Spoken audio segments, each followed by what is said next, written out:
হয়েই যায়, আমার জিন্দেগি বরবাদ হয়ে যাবে। আপনি কান্না করলে আমি বড় ভয় পাই।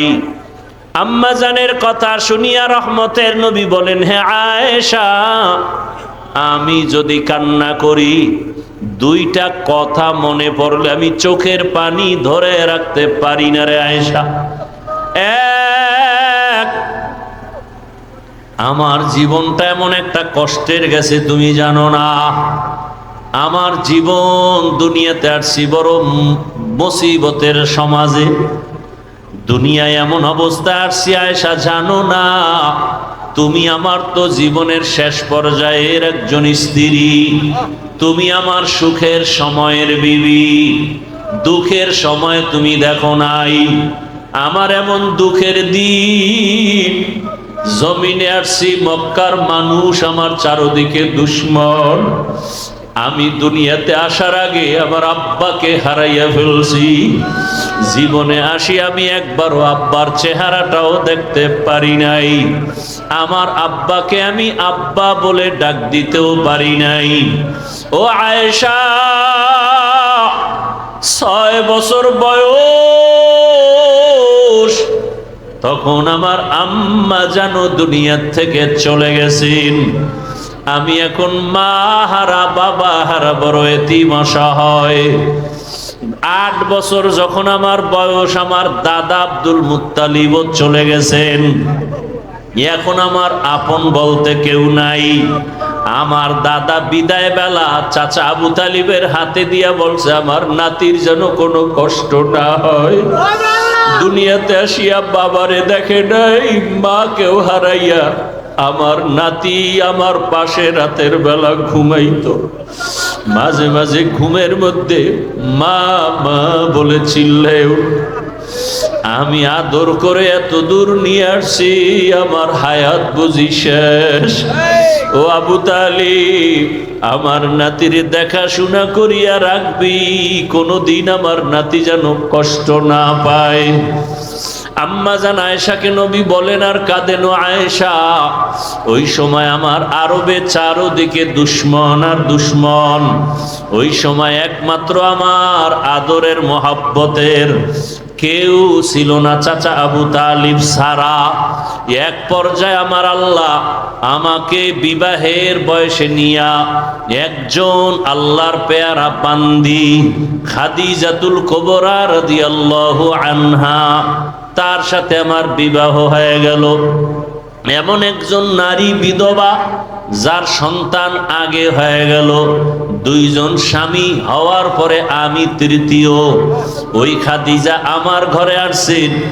আমার এত অভাব ছিল, আমার ঘরে চুলায় আগুন জ্বলতো না, না খাইয়া কত কষ্ট করেছি। আরবের ধনী ছিল খাদিজা। ওই খাদিজা আমার মায়া আর মোহাব্বতে পড়িয়া সব সম্পদগুলো আমাকে হাদিয়া দিয়েছে। ও আয়েশা জানো না, আমি আবার সম্পদগুলো সব দান করে দিয়েছি। আমি এত কষ্ট করে করে জীবন কাটাইছি। আমার বংশের দুশ্মনেরা 3 বছরের মতো আমাকে শিয়াবে আবু তালিবের মধ্যে গৃহবন্দী করে রাখছি। খানা দেয় নাই, পানি দেয় নাই। দীর্ঘ 3 বছর আমি গাছের পাতা চাবাইয়া চাবাইয়া খাইয়া পেটের ক্ষুধা নিবারণ করেছি। ও আয়েশা, আমার কষ্ট দেখিয়া খাদিজাও ঘুমায় না। আমার পাশে আসিয়া ওই গাছের পাতা খাইয়া জীবন কাটাইছে। ওরে ওই আয়েশা, ওই খাদিজা আমার জন্য এত কোরবানি করেছে। ওই খাদিজার কথা মনে যখন আসে আমি চোখের পানি ধরে রাখতে পারি না। ওই খাদিজা যদি বেঁচে থাকতো মনে হয় জানো আমি আর বিবাহই করতাম না। ঠিকই, খাদিজা যতদিন বেঁচে ছিল আমি আর বিবাহ করি নাই। আর একটা কথা যখন আমার মনে পড়ে আমি তখন একা একা বড় কান্না করি। আম্মা জান আয়েশা বলেন, ইয়া রাসূলুল্লাহ, কি কথা মনে করে কাঁদেন? বলে, হাসরের ময়দানে আমার উম্মতের কি উপায় হবে এই চিন্তায় কান্না করি। আম্মা জান বলেন, হাসরের ময়দানে আবার কি হবে? আম্মা জানকে রাসূল কান্না করে বুঝাইতেছেন, রে আয়েশা, কিয়ামতের ময়দানে এমন কঠিন হালাত, যদি কেউ খাঁটি মুসলমান না হইয়া কবরের বিছানায় যায়, জ্যান্ত একটা বকরির চামড়া খুললে যেই কষ্ট, একটা বেনামাজি গুনাহগারের জান কবজের সময় তার চেয়েও বেশি কষ্ট। ওরে আল্লাহর বান্দারা, রসুলের চোখে পানি। ও আয়েশা, কিয়ামতের দিন কেউ কারো পরিচয় দিবে না, এমন অবস্থা হবে, জাহান্নামের আওয়াজ, সূর্যের গরম, গুনাহগারের মাথার মগজগুলো টাস টাস করে ফেটে যাবে, পেটের সমস্ত নারী ভুঁড়ি পায়খানার রাস্তা দিয়া পড়তে থাকবে। নবীরা পর্যন্ত কান্না শুরু করবেন, উম্মতের কথা ভুলিয়া নিজের চিন্তায় কান্না করবেন। ইব্রাহিম নবী কাঁদবেন, নিজের জন্য আদম নবী কাঁদবেন, মূসা নবী নিজের চিন্তায় কান্না করবেন, নারী পুরুষ সব উলঙ্গ। আম্মা জান বলেন, ইয়া রাসূলুল্লাহ, নারী আর পুরুষ যদি উলঙ্গ দাঁড়ায় লজ্জা কি লাগবে না? মায়ার নবী বলেন, হাসরের মাঠ এতটাই কঠিন, সূর্যের গরম, জাহান্নামের আগুনের গরম, ওই সময় কেউ কারো দিকে তাকাবার সুযোগ হবে না, সবাই কান্না আর কান্না। নবীদের গুনাহ নাই, তারাও শুধু কাঁদবে। এমন এক অবস্থার ভেতরে আমার আল্লাহ সেদিন আর দয়ার নজর না দিয়া প্রথমে আল্লাহ রাগ হইয়া একটা আওয়াজ দিবেন, লিমানিল মুলকুল ইয়াউম লিল্লাহিল ওয়াহিদিল কাহ্হার। আল্লাহ পাকের কুদরতি আওয়াজে হাসরের ময়দানটা থরথর করে কেঁপে উঠবে। ওদিকে সূর্যের গরম, অন্যদিকে জাহান্নামের আওয়াজ। আল্লাহ বলবে, জাহান্নাম অপেক্ষা কর, বিচারটা শেষ করার পরে তারপরে তোর আশা পূরণ করব। জাহান্নাম আল্লাহর কথা না মানিয়া সামনে আগাবে পেটের ক্ষুধার তাড়নায়। আল্লাহ অর্ডার করবে ফেরেশতারা, জাহান্নাম যদি সামনে আগাইয়া যায় আমি বিচার কাজ শেষ করতে পারবো না, জাহান্নামকে রশি লাগাও, 70,000 শিকল দিয়া বাঁধিয়া পেছন দিকে টেনে ধরো, আসতে যেন না পারে।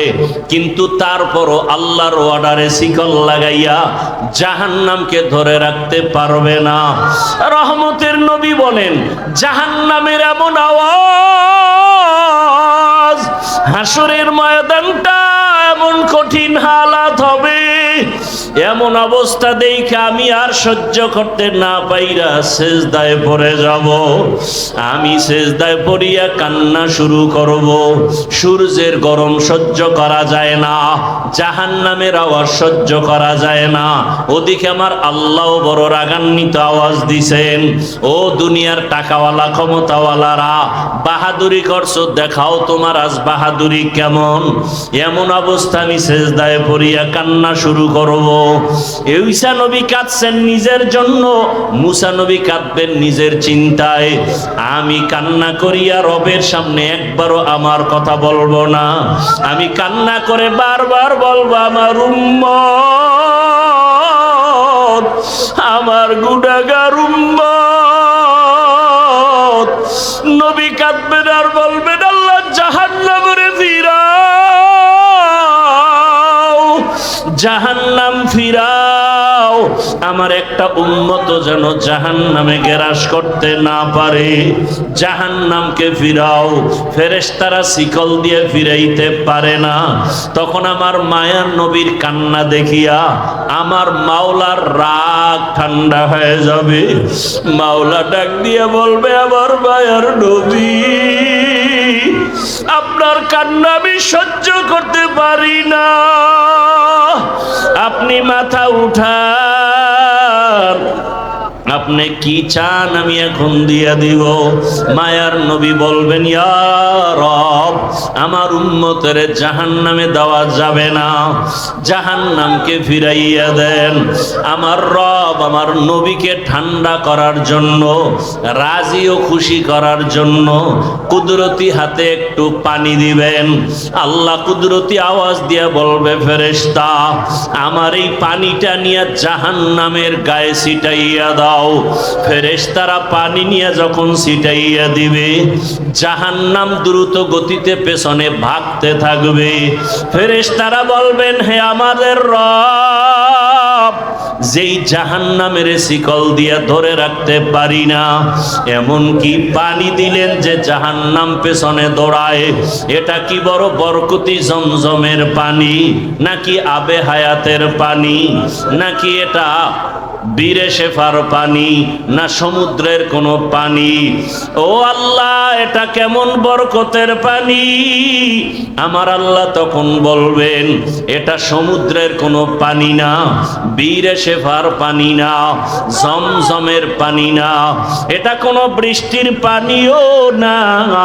এই পানি আমার মায়ার নবীর গুনাহগার উম্মতের চোখের পানি। দুনিয়াতে আমার মায়ার নবীর উম্মতেরা মাঝে মাঝে গুনার কারণে একা একা বৈশা কান্না করত। আমারে মাঝে মাঝে ডাক দিয়ে বলতো, আল্লাহুম্মা গফিরলি ওয়ারহামনি। ও আমার রব, আমি বড় গুনাহগার, জাহান্নামের আসামি। মানুষ আমাকে কত সম্মান করে, অথচ আমার গুনার কোনো শেষ নাই। মানুষ আমাকে মাওলানা বলে চেয়ার আগাইয়া দেয়, অথচ আমি মাওলা তোমার কাছে মানুষই হতে পারি নাই। গুনার কারণে আমার হাত না পাক, আমার চোখ না পাক, আমার জিহ্বা না পাক, গুনার কারণে আমার অন্তর না পাক। এই হাতের দ্বারা কত জুলুম করলাম, লেখার মাধ্যমে কত জুলুম, আঙ্গুল দিয়ে লেখলাম, জুলুম করলাম। জবানের দ্বারা কত মিথ্যা বললাম, এই জবানের দ্বারা কত গালি দিলাম, এই জবানের দ্বারা কত গীবত শেখায়াত করলাম। চোখটাও আমার গুনার কারণে না পাক।